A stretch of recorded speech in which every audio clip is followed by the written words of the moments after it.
Rain lashed against the cab windows, blurring the city lights into streaks of neon and regret. Marseille, Lila Monroe, Marguerite Dubois, as she now called herself, was a ghost here, a wisp of perfume and secrets clinging to the cobblestone streets. I tracked her from the docks, the trail left by a nervous, sweating DeMarco, whose sudden disappearance felt more like an escape than foul play. He's been a leaky faucet, yes, but the collector seemed to have squeezed him dry. The address Marguerite had used, a small apartment overlooking the Via Port, was unremarkable. Just another anonymous space in a city of millions. I paid the driver the platter of coins swallowed by the storm and stepped out into the damp chill. The air smelled of salt and something else, something floral, too sweet to be natural. Marguerite's scent, perhaps. The door yielded to a single knock. Inside the apartment was a study in understated elegance. Minimalist furniture, pale linen curtains, and a single vase holding a cluster of lilies. Marguerite stood by the window, silhouetted against the rain-streaked lights. "Mr. Harding," she said, her voice a smooth, melodic murmur. "I expected you." "Did you?" I asked, my hand instinctively moving towards the shoulder holster beneath my coat. "Or did you expect someone like Mr. DeMarco?" She turned, and that smile, a predator's smile, played on her lips. "Mr. DeMarco has a regrettable habit of spilling things. I trust you're a better listener." "I try to be." I took a step further into the room, my eyes scanning for any sign of a struggle, a hidden weapon.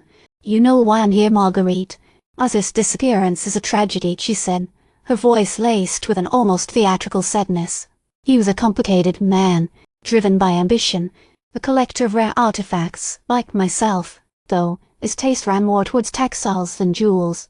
"Textiles." I let the word hang in the air. "He carried a briefcase, didn't he?"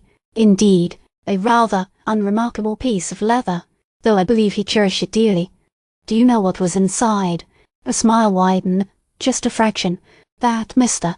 Harding, is something you're going to have to discover for yourself." The collector's shadow seemed to hang over everything. He's been a puppeteer in this dance, pulling strings I couldn't quite see. DeMarco's terror, Lila's calculated grace, Arthur's frantic nervousness, they were all pieces in a larger game, and I was the pawn he's chosen to move. "You're working with him, aren't you?" I asked, the question sharper this time. She paused, the silence amplifying the drumming rain. "The collector has interests. I simply facilitate." "And what are those interests?" "To possess what Arthur possessed." "The briefcase." "Precisely." She gestured towards a small table beside the window. On it lay a single object with a hieroglyphic locket I'm familiar with. A rather charming piece, don't you think? It unlocks more than just secrets, Mr. Harding. It opens doors. Doors to where? To a legacy, a destiny, a truth that some would prefer to remain buried. Suddenly a sharp rap echoed from the door. Marguerite's eyes narrowed. "It seems our conversation is interrupted," she said, her voice devoid of any emotion. I moved to the door, cautiously peering through the peephole. A tall, imposing figure stood in the hallway, his face obscured by the shadows. The collector. "Mr. Harding," he greeted, his voice a low rumble. "So glad you could join us." Marguerite stepped forward, her expression unreadable. "Collector, this is Mr. Harding, a mutual acquaintance." "Indeed," the collector said, his gaze fixed on me. "Mr. Harding has been asking questions that deserve answers." He slipped into the apartment, the door closing behind him with a decisive click.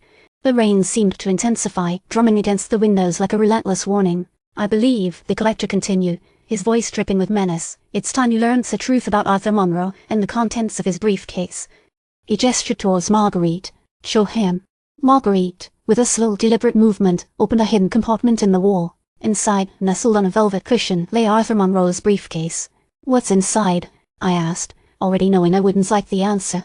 Marguerite nodded to the collector, then stepped aside. The collector reached for the briefcase, his fingers tracing the worn leather.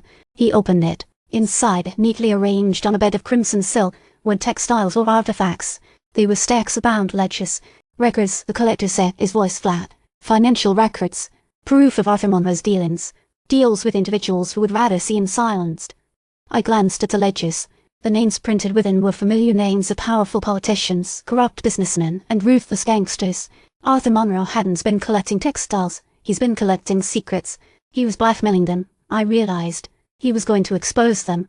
"Precisely," the collector said, a flicker of satisfaction in his eyes. "And now, thanks to Mr. Harding's diligence, we can ensure his silence is permanent. and we can finally put an end to this tiresome game. The rain beat harder against the windows, a deafening roar. I felt a cold dread settle in my stomach. I'd stumbled into something far bigger than I could have imagined, a web of corruption that reached the highest levels of power, and now I was caught in the middle. Suddenly, a loud crash echoed from the hallway.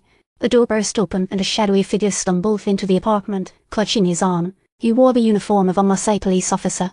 "They're coming," he gasped, his voice frantic. "They know about Monroe. They're raiding the docks." The collector's face hardened. He grabbed a phone from the table and barked orders into it. "Secure the perimeter. Eliminate any witnesses." The police officer collapsed to the floor, unconscious. The collector turned to me, a predatory gleam in his eyes. "It seems our little chat must come to an abrupt end, Mr. Harding," he said, his voice cold and final. "I trust you understand that you can't leave here." He signaled to two burly men who emerged from the shadows. They advanced towards me, their faces grim. I braced myself for a fight, but as I did, Marguerite stepped forward, blocking my path. "Collector," she said, a voice surprisingly firm, "I believe Mr. Harding deserves a chance to leave. He's proven his usefulness." The collector hesitated, considering her words. "Very well," he said finally, "but he must leave Marseille immediately, and he must never return." He nodded to the men, who stepped aside. Marguerite turned to me, her expression unreadable. "You have your chance, Mr. Harding," she said. "Don't waste it." I didn't need to be told twice. I sprinted towards the door, dodging the men who tried to stop me. I burst out into the rain-soaked streets, running as fast as I could. I hailed a cab, giving the driver a frantic command to take me to the docks. I needed to get out of Marseille, to disappear before the collector's men caught up to me. As the cab sped through the city, I couldn't shake the feeling that I was running not just from the collector, but from a darkness that threatened to consume me. The rain continued to fall, washing away the city's grime, but not its secrets, and I knew with a chilling certainty that my involvement in this case was far from over. I still had a lot to figure out about Arthur Monroe's ledgers and those who were listed within. Someone out there wanted these secrets buried forever, and I had a sinking feeling I was going to be the one to do it. I glanced back at the receding lights of Marseille. It was a beautiful city, but it was also a city of shadows and lies, and I knew with a heavy heart that I would never look at it the same way again.